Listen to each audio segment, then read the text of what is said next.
আপনি দিনে কত ঘন্টা কাজ করেন আর তার মধ্যে কতটা সময় আপনি সত্যিকারের মনোযোগ দিয়ে কাজ করেন? যদি সত্যি বলি তবে হয়তো উত্তরটা হবে খুব কম। আজকের এই ভিডিওটি আপনার জীবনের গতি পাল্টে দিতে পারে। আজ আমরা কথা বলবো ডিপ ওয়ার্ক অর্থাৎ গভীর মনোযোগ দিয়ে কাজ করার সেই সোনার কৌশলগুলি নিয়ে, যা ক্যাল নিউপোর্ট তার বিখ্যাত বইটিতে আমাদের সামনে তুলে ধরেছেন। এই কৌশল আপনাকে দেবে এক্সট্রা অর্ডিনারি ফোকাস, দ্রুত সাফল্য এবং বিরল দক্ষতা অর্জনের শক্তি। তাই ভিডিওটি শেষ পর্যন্ত দেখুন, কারণ আপনার ভবিষ্যৎ এখান থেকেই বদলাতে শুরু হতে পারে। নাম্বার 1, ডিপ ওয়ার্ক মানে কি? ডিপ ওয়ার্ক মানে হচ্ছে মনোযোগের চূড়ান্ত স্তরে পৌঁছে কোনো ডিস্ট্রাকশন ছাড়াই একাগ্র চিত্তে এমন কোনো মানসিক কাজ করা যা আপনার দক্ষতা বাড়ায় এবং যার ফলে আপনি বাস্তব মূল্য তৈরি করতে পারেন। যেমন একজন লেখক গভীর মনোযোগে 3 ঘন্টা লিখছেন, অথবা একজন কোডার নির্বিচারে প্রোগ্রামিং করছেন, বা একজন স্টুডেন্ট নিরিবিলি ঘরে বসে কঠিন গণিত সমাধান করছে। ডিপ ওয়ার্ক হচ্ছে এমন এক ধরনের মেন্টাল সুপার পাওয়ার যা আজকের পৃথিবীতে খুব কম মানুষের কাছেই আছে, আর যার আছে সেই এগিয়ে যাচ্ছে সবার আগে। নাম্বার 2, স্লো ওয়ার্ক বনাম ডিপ ওয়ার্ক। স্লো ওয়ার্ক মানে হলো সেই কাজ যেগুলো আপনি আধা মনোযোগে করেন, যেমন ইমেল চেক করা বা সোশ্যাল মিডিয়া দেখা বা মিটিংয়ে বসে থাকা। এই কাজগুলোতে মানসিক শ্রম খুব কম লাগে, কিন্তু সময় অনেক নষ্ট হয়। বরং এর বিপরীতে ডিপ ওয়ার্কের মাধ্যমে আপনি বাস্তব দক্ষতা অর্জন করতে পারেন, আপনার কাজের মান বাড়ে, আপনার কেরিয়ারে বিরাট সাফল্য আসে। নাম্বার 3, ডিপ ওয়ার্কের গুরুত্ব। আজকের পৃথিবীতে অ্যাটেনশন ইকোনমি, যে যত বেশি মনোযোগ ধরে রাখতে পারে সেই জিতবে। কেল নিউপোর্ট বলেন, ভবিষ্যতে 2 ধরনের মানুষ থাকবে, যারা অত্যন্ত দক্ষ এবং দ্রুত শিখতে পারে, অথবা যারা একেবারে প্রতিযোগিতার বাইরে।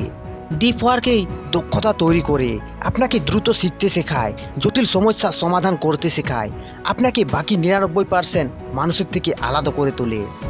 যারা ডিপ ওয়ার্ক করতে পারে তারা খুব অল্প সময়ে বিশাল অর্জন করে।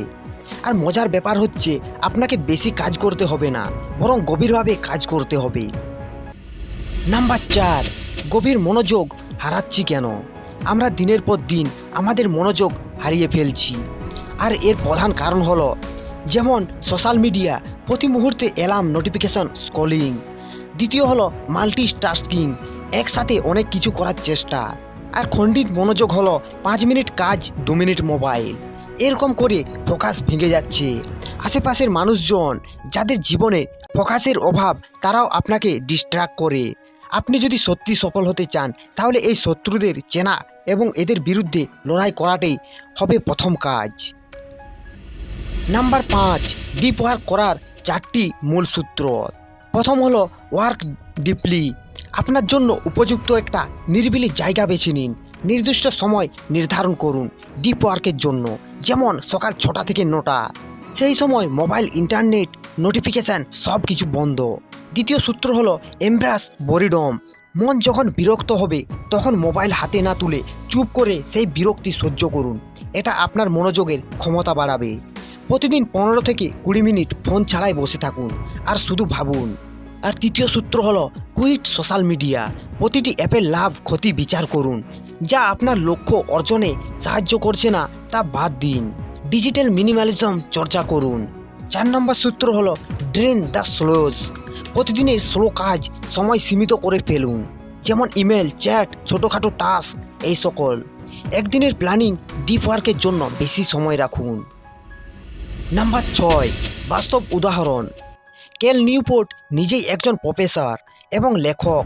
তিনি সোশ্যাল মিডিয়াতে একটিও অ্যাকাউন্ট রাখেন না, তারপরও বিশ্বজুড়ে তার জনপ্রিয়তা আকাশ ছোঁয়া। বিল গেটস থিঙ্ক উইক পালন করতেন, যেখানে তিনি একা নিরিবিলিতে 1 সপ্তাহ কেবল পড়াশোনা আর চিন্তা করতেন। জে.কে. রাউলিং শেষ হ্যারি পটার লেখার সময় পুরো হোটেল রুম ভাড়া করে ডিপ ওয়ার্ক করতেন। তাদের সবার সাফল্যের পেছনে ছিল deep work. Number 7, deep work করার 4টি ধরন। ডিপ ওয়ার্ক এক একজনের জন্য এক একভাবে কাজ করে। কেল নিউপোর্ট এই কাজকে 4টি ধরনে ভাগ করেছেন। প্রথম হলো মোনাস্টিক অ্যাপ্রোচ। একেবারে একাকী হয়ে সব ডিস্ট্র্যাকশন কেটে দিয়ে পুরোপুরি ডিপ ওয়ার্কে ডুবে যাওয়া, যেমন একজন লেখক সমস্ত যোগাযোগ বন্ধ করে দিয়ে একটি পাহাড়ের কুটিরে থেকে বই লিখেছেন। দ্বিতীয় হলো বিমোডাল অ্যাপ্রোচ। আপনি হয়তো প্রতিদিন এভাবে একাকী হতে পারবেন না, তাই সপ্তাহে 2 দিন বা প্রতি মাসে নির্দিষ্ট সময় ডিপ ওয়ার্ক করার পরিকল্পনা করুন, যেমন বিল গেটসের থিঙ্ক উইক। 3 নাম্বার হলো রিথমিক অ্যাপ্রোচ। প্রতিদিন নির্দিষ্ট সময়ে ডিপ ওয়ার্ক করা, যেমন প্রতিদিন সকাল 7টা থেকে 10টা। চতুর্থ হলো জার্নালিস্টিক অ্যাপ্রোচ। খুব অল্প সময়ে পেলেও সঙ্গে সঙ্গে ডিপ ওয়ার্ক মোডে ঢুকে পড়া। এটা অনেক কঠিন, তবে প্র্যাকটিস করলে সম্ভব। আর আপনার জন্য উপযুক্ত কোনটা সেটা খুঁজে বের করাই এই পর্বের main message. Number 8, focused lifestyle তৈরি করুন। ডিপ ওয়ার্ক সম্ভব তখনই যখন আপনার লাইফস্টাইল আপনাকে মনোযোগ ধরে রাখার সুযোগ দেয়। আর এটা কিভাবে শুরু করবেন, যেমন ডিপ ওয়ার্ক রুটিন বানান। কোন সময়ে কোথায় কতক্ষণ আপনি গভীরভাবে কাজ করবেন তা লিখে রাখুন। রিচুয়াল তৈরি করুন। প্রতিদিন ডিপ ওয়ার্কের আগে 1 কাপ চা, একটা গান, হালকা ইনস্ট্রুমেন্টাল মিউজিক, এগুলো মনকে প্রস্তুত করে। টাইমিং ব্লকিং পদ্ধতি অনুসরণ করুন। সারা দিনের প্রতিটি ঘন্টা আগে থেকেই পরিকল্পনা করে রাখুন। পরিবেশ তৈরি করুন। মোবাইল দূরে, ডেস্ক পরিষ্কার, নীরবতা নিশ্চিত করুন। এগুলো আপনি নিয়মিত করলে এটা আপনার সেকেন্ড নেচার হয়ে যাবে। নাম্বার 9, মনোযোগের ব্যায়াম।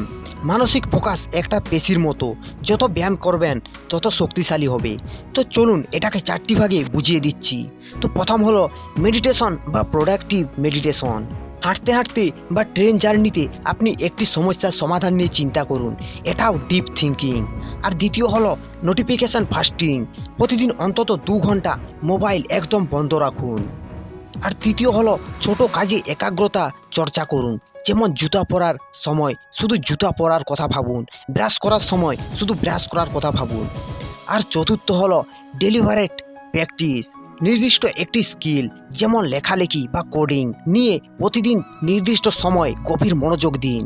আর ফলাফল 1 মাস পর আপনার মনোযোগ আগের থেকে 2 গুণ বেশি হবে। নাম্বার 10, ডিজিটাল ডিস্ট্রাকশন থেকে মুক্তি। ডিপ ওয়ার্কের সবচেয়ে বড় শত্রু ডিজিটাল ডিস্ট্রাকশন। আজকাল মানুষ প্রতি 10 মিনিটে একবার মোবাইল চেক করে। এটা অভ্যাস নয়, এটা হলো আসক্তি। আর এটা থেকে মুক্তি পাওয়ার একমাত্র উপায় হলো সোশ্যাল মিডিয়ার ডায়েট। মাত্র 1 বা 2টি দরকারি অ্যাপ রাখুন। 30 দিন সোশ্যাল মিডিয়া ছেড়ে থাকুন। তারপর আপনি দেখুন আপনার ডিজিটাল ডিস্ট্রাকশন অনেকটাই কমে যাবে। আর দ্বিতীয় হলো দিন ঠিক করুন কখন ইন্টারনেট ব্রাউজ করবেন। বাই ডিফল্ট না, বরং নির্দিষ্ট সময় ছাড়া কিছুই চেক করবেন না। আর তৃতীয় হলো ফোন ফ্রি জোন। নিজের ঘর বা ডেস্কে মোবাইল মুক্ত জোন বানান। রাতে ফোন বাইরে রেখে ঘুমান। আপনার মন যত কম টুকরো হবে আপনার ফোকাস ততই গভীর হবে। নাম্বার 11, ডিপ ওয়ার্ককে অভ্যাসে পরিণত করুন। ডিপ ওয়ার্ক যদি অভ্যাস না হয় তাহলে এটা একদিন করে আর করা হয় না। অভ্যাস করার কিছু কৌশল, যেমন ডেলি ট্র্যাকিং। প্রতিদিন আপনি কত ঘন্টা ডিপ ওয়ার্ক করলেন তা লিখে রাখুন। স্টার্টিং রিচুয়াল তৈরি করুন, যেমন ডেস্ক পরিষ্কার করে নির্দিষ্ট বই বা ফাইল খুলে ডিপ ওয়ার্ক শুরু করুন। ট্রিগার ব্যবহার করুন। প্রতিবার একটি নির্দিষ্ট মিউজিক শোনার পর আপনি ডিপ ওয়ার্ক শুরু করুন। ইনসেন্টিভ দিন। আপনি যদি 2 ঘন্টা ডিপ ওয়ার্ক করেন তাহলে নিজেকে ছোট পুরস্কার দিন, 1 কাপ প্রিয় কফি, ছোট ওয়াক ইত্যাদি। ব্রেক সহ কাজ করুন। পোমোডোরো টেকনিক, 25 মিনিট কাজ, 5 মিনিট ব্রেক, এভাবেই চালিয়ে যান। 3 সপ্তাহ করলে এই অভ্যাস আপনার ডিফল্ট আচরণে পরিণত হয়ে যাবে। আর এটা কোনো ম্যাজিক নয়, এটা বিজ্ঞানসম্মত অভ্যাস। আপনি চাইলে আপনার জীবনের সব কিছু বদলে দিতে পারবেন, শুধু দরকার গভীর মনোযোগের। আর বন্ধুরা, ভিডিওটি ভালো লেগে থাকলে একবার হলেও ডিপ ওয়ার্ক চ্যালেঞ্জটি শুরু করুন। কমেন্টে জানান আপনি কোন কাজে ডিপ ওয়ার্ক শুরু করতে যাচ্ছেন। ভুলবেন না, ডিস্ট্রাকশন সমানে অ্যাভারেজ লাইফ, ডিপ ওয়ার্ক সমানে এক্সট্রা অর্ডিনারি সাকসেস।